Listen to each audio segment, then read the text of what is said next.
Hola chicos, bueno, el tema de esta semana son dos temas cortitos sobre el vestuario y la escenografía. Voy a ser bien concreta con estos temas, es solamente para que sigamos hablando más sobre teatro y como siempre les voy a compartir pantalla de una pequeña eh, power que he hecho sobre esto porque es más que nada me ayuda a tener una guía para platicarles un poco sobre el tema, ¿no? Pues bien, empezamos con la escenografía. Em, Obviamente yo no soy escenógrafa, sin embargo, como actriz, pues he estado en varios tipos de escenografías y su función principalmente pues es buscar un ambiente que se adecue a la situación de la obra, ¿no? No hay varios estilos, puede ser muy naturalista o simbólica. Cuando hablamos de una escenografía naturalista, trata de ser muy, reproducir completamente la realidad del espacio escénico que se establece para el, la acción que estamos contando. Es decir, si estás hablando de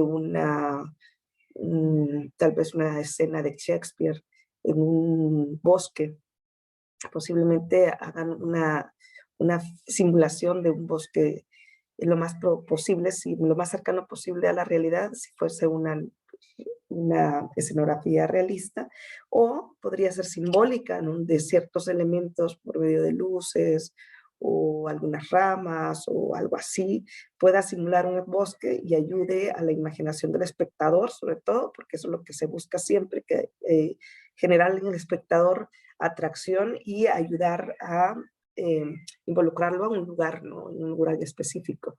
Eh, por lo general en El Salvador casi no vemos escenografías realistas, porque pues, es muy caro y además no contamos con una maquinaria en los teatros para poderla manejar, pero si ustedes, que seguramente muchos de ustedes habrán ido a, no sé, a otros países a ver obras de teatro o musicales y eso, te manejan una gran maquinaria en donde la escenografía cada vez es más suntuosa e impresionante, ¿no? Y sí realmente pueden llegar a ser muy realistas, ¿no? Pueden generarte espacios en donde el espectador, cuando abran el telón, se siente adentro de una casa, dentro de un castillo, dentro de un, no sé, un jardín. Y es como que te transporta a ese espacio a través de la escenografía. Pero en nuestro país, pues por lo general tenemos escenografías más bien simbólicas y lo que sirve, al que le va a ayudar también muchísimo, además del espectador, también es a los actores y las actrices. La escenografía tiene que ser apoyo para ellos. Eh, Tiene que tener un significado para los actores. No es solamente un elemento de decoración. Tiene que ayudarte a que te permita meterte en una situación específica eh, que, que ayude a la escena, ¿no?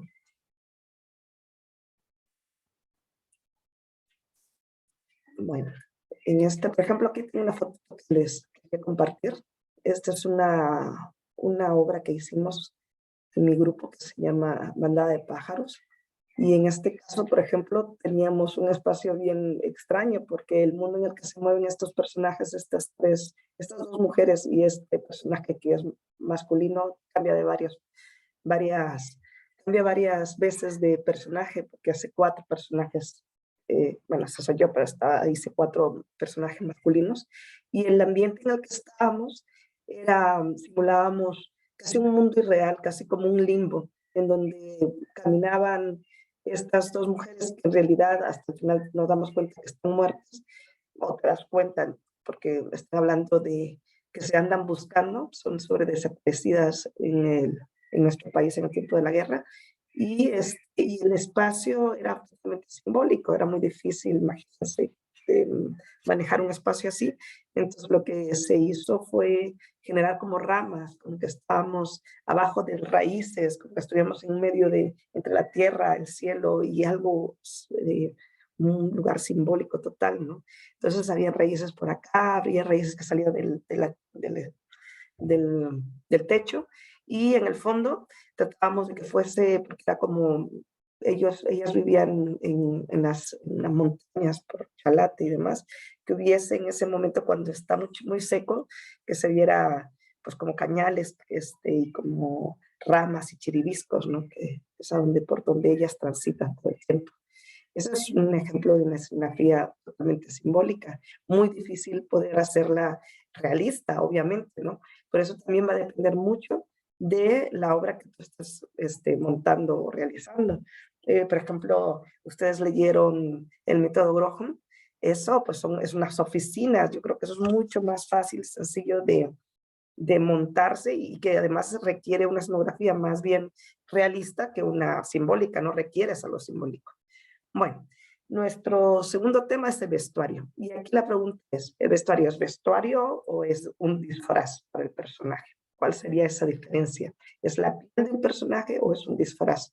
Yo siempre cuando ustedes dicen, no, que nos vamos a disfrazar, algunos lo dicen, otros ya cada vez menos, dicen, bueno, nos vamos a caracterizar poniéndonos un vestuario. ¿Cuál es la diferencia? Pues el disfraz es algo que simplemente lo utilizas como forma lúdica, ¿no? Como de diversión, cuando eso es de Halloween o a una fiesta, en donde no tiene una implicación nada que ver contigo y esa forma de vestirte, ¿no?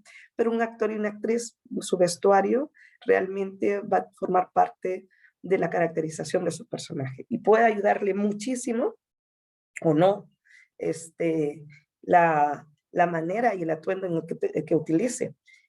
Por lo que yo, por ejemplo, siempre les he dicho, ¿no? Busquen cuando ustedes se presentan, van a hacer una presentación, cuando vamos a hacer, eh, que hemos hecho estos distintos ejercicios, primero el cuento, luego hicimos el verso, ahora vamos a hacer un monólogo, cada uno de esos personajes que presentaron, yo les decía, busquen incluso esa caracterización, porque eso te permite cambiar ya tu registro. Sabes que es una acción distinta a la que se realiza cotidianamente, que es algo que siempre les he dicho. Estamos haciendo algo, estamos entrando a la ficción, y para poder entrar en ella, incluso eso es indispensable y necesario, ¿no? Como vemos aquí, pues las funciones del vestuario pueden ser de ser un elemento distanciador entre el actor o la actriz y el público, porque ya desde el momento en que tú ves a un personaje ya con su atuendo, como espectador ya sabes que ese personaje no forma parte no es público, no forma parte de un ser cotidiano, sino que ya quieres escucharlo, le vas a prestar atención, ya te da un elemento distanciador entre el actor y el público. Eh, y el segundo es también un elemento distanciador entre el actor o actriz y el personaje, que es lo que les decía, mencionaba anteriormente, ¿no? Una vez que uno se empieza a caracterizar con el vestuario, también te produce una sensación distinta, ya empiezas también a caminar distinto, a comportarte distinto, no es lo mismo, en este caso yo que estoy vestida de soldado salvadoreño, no es lo mismo vestir así que ponerme un vestido clásico del siglo de oro español, donde hay un tutú gigantesco y unos corsets gigantescos y me hacen que vaya con mi espalda bien derechita y vaya como señorita guapa y divina o una doncellita de esa época, a que me ponga un pantalón, unas botas, ande con un fuste y un casco de hierro en la cabeza, ¿no? Inmediatamente hay una transformación en tu manera de caminar, de actuar, te empiezas a posicionar de un personaje también, al menos que quieras hacer, no tengas la lógica para no seguir lo que tu corporalidad te está diciendo, ¿no? Eso también es un lenguaje corporal y ayuda a ese lenguaje corporal. También el vestuario como signo, por ejemplo, marca una época, como les dije, el siglo de oro va a ser muy distinto a que queramos ponerlo una ropa contemporánea, ¿no?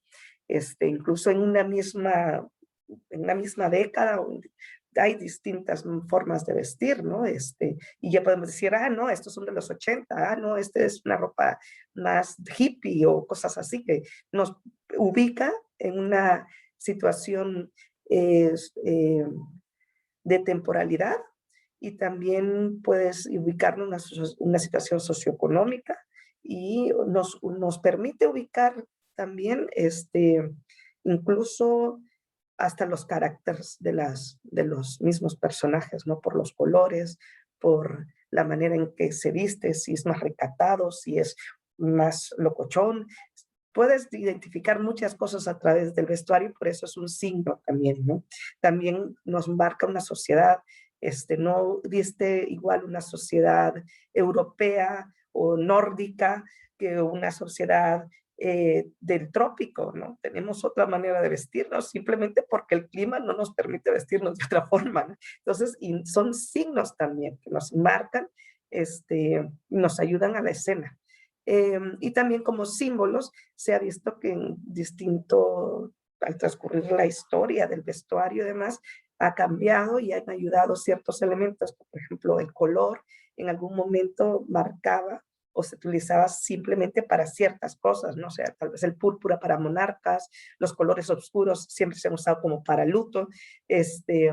Luego, por ejemplo, las pelucas también era otro elemento del vestuario que también marcan épocas, ¿no? El siglo, no sé, XVII o el isabelino, que es sus pelucas rococó con tantos colochos y todos blancas, o para marcar edades, ¿no? Para un anciano, o en una época que eran pelucas rojas para esclavos o amarillos para jóvenes.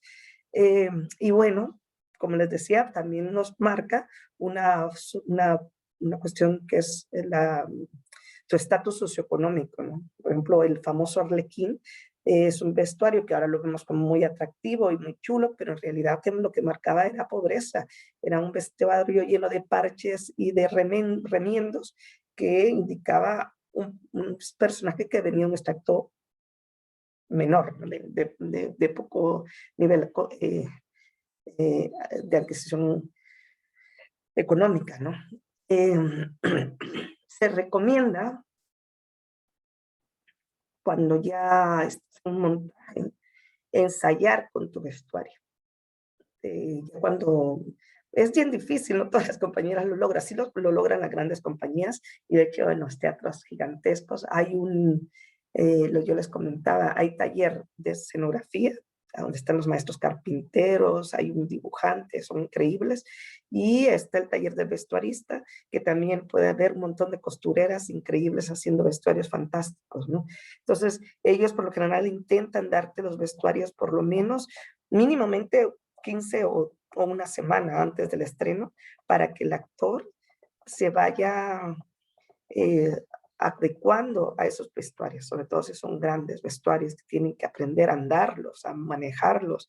Piensen en esas grandes superproducciones, incluso estas contemporáneas que están súper serias, maravillosas, donde los actores se tienen que casi que disfrazar de unas grandes atuendos, ¿no? Tienen que aprender a utilizarlos, entonces se les tiene que dar antes para que ellos puedan moverse cada vez más natural, que no se vea como que le estorba al pobre. O sea, por eso lo decimos nuevamente, insisto, en la capacidad corporal del actor, ¿no? O sea, tiene que también adaptarse a esos elementos que le ayudan para generar un personaje, pero que tienen que, es trabajo físico también, ¿no? Trabajo de, de acoplarte a estos elementos.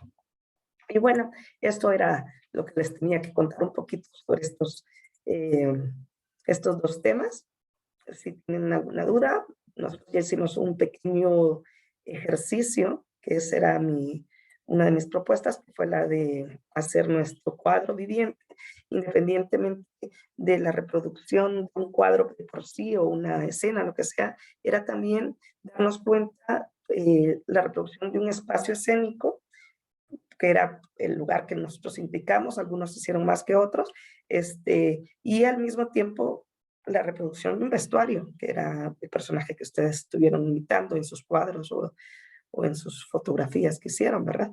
Ese creo que era una forma más práctica de entender la complejidad de estos dos trabajos, ¿no? Pues bien, nos vemos prontito y espero que les haya gustado. Ahí les dejo la separata y en esta semana vamos a trabajar en estos monólogos para que todos lo tengan cada vez más preparados, para que lo tengamos súper bien para nuestra presentación. Voy a guardar esto y nos vemos esta semana. Cuídense.